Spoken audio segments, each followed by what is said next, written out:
Hello, Assalamualaikum warahmatullahi wabarakatuh. Okey, untuk kelas Jawi dan Khod bagi tahun 5 Ibnu Sina, pada hari ini kita akan belajar tentang kemahiran membina ayat. Okey, jangan lupa tarikh hari ini ialah 21 Jun 2021.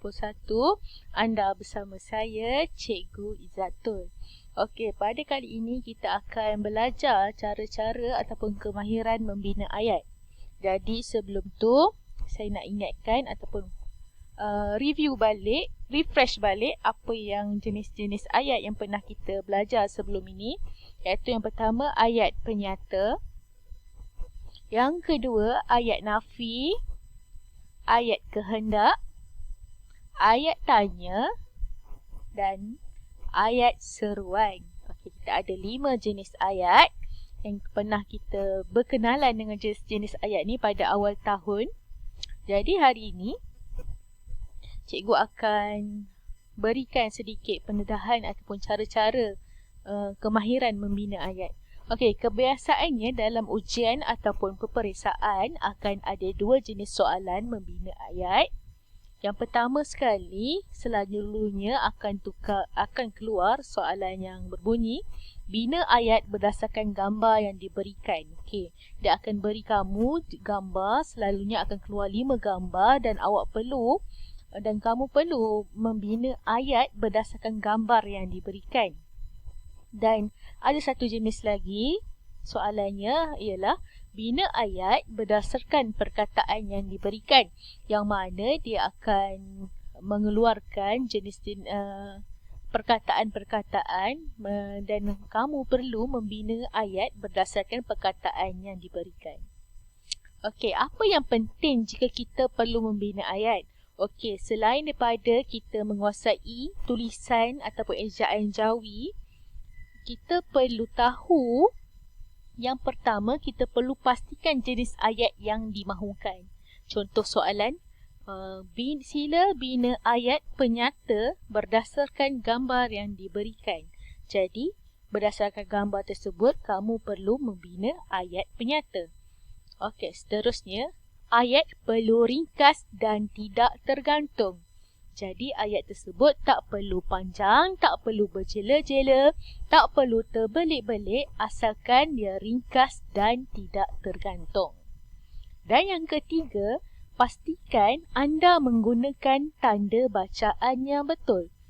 Kamu perlu tahu di mana sepatutnya berada tanda koma, di mana sepatutnya diletakkan tanda noktah, dan di mana selalunya ataupun perlunya meletakkan tanda soal.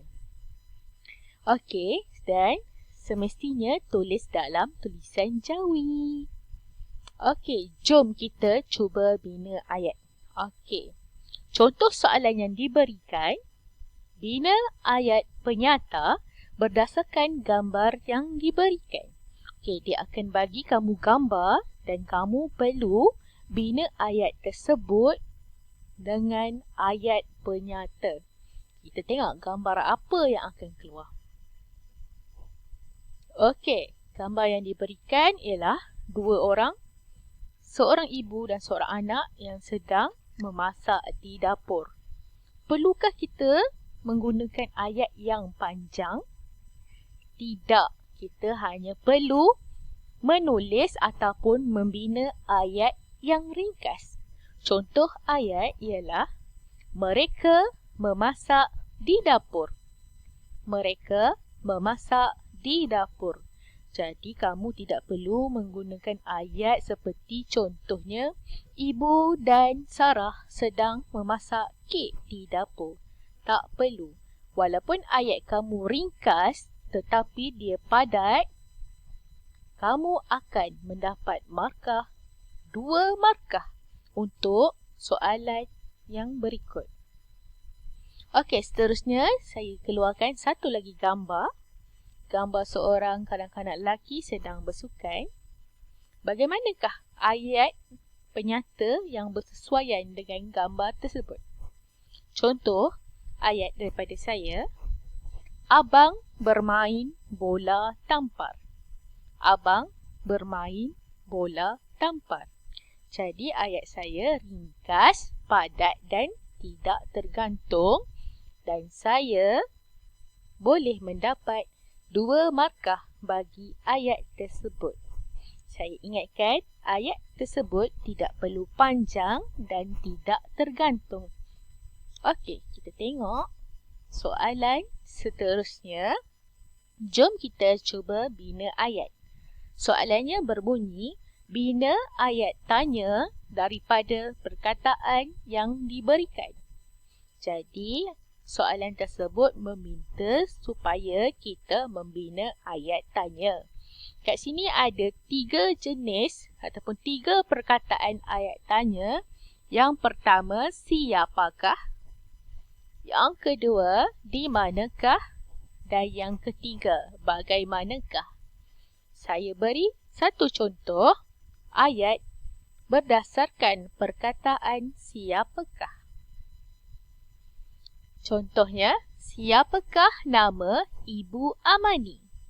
Siapakah nama Ibu Amani? Ringkas bukan? Jadi, kita tidak perlu menggunakan ayat yang panjang seperti siapakah nama Ibu Amani yang berbaju biru tadi itu? Ayat tersebut panjang dan meleret-leret. Okey, jadi kita perlu ringkaskan dan padatkan. Dan lagi satu, jangan lupa bila dia meminta kita untuk membina ayat tanya, jadi tanda soal ataupun tanda tanya jangan lupa dan jangan ditinggalkan. Okey, seterusnya perkataan di manakah. Okey, contoh ayat daripada saya. Di manakah rumah Haris? Di manakah rumah Haris? Jadi, ayat tersebut kita faham dan ringkas. Seterusnya, yang ketiga, perkataan bagaimanakah. Hanya sepotong ayat yang pendek dan ringkas. Bagaimanakah kamu ke sekolah? Bagaimanakah kamu ke sekolah? Dan untuk ayat-ayat yang pendek dan ringkas ini, kamu mampu dan layak untuk menerima 2 markah. 2 markah dan 2 markah. Okey, jadi mudah bukan? Sudah bersedia untuk latihan seterusnya.